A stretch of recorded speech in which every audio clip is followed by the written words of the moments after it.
ওই মারলো আবার কথা না শুনতে সির মুখ করলে তোলে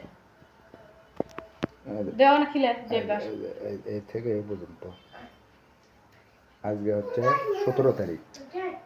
17 তারিখে এই ঘটনা ঘটছে।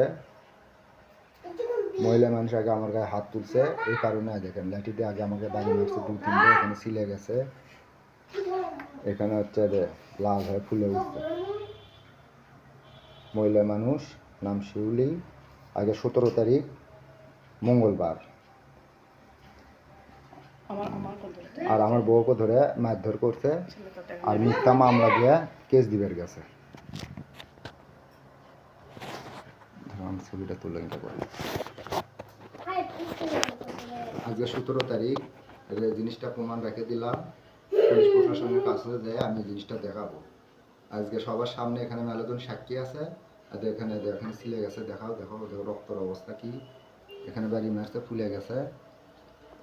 হ্যাঁ, খুব ব্যথা করতেছে। মহিলা মানুষ আমার গায়ে হাত তুলছে আর আজ এই জায়গায় বাড়ি মারছে। মহিলা মানুষ যদি আমার গায়ে এভাবে আঘাত করতে পারে, আমি মহিলা মানুষের গায়ে কিসের জন্য আঘাত করতে পারবো না? আর এখানে ফুলে গেছে আর এই পর্যন্ত ফোলা।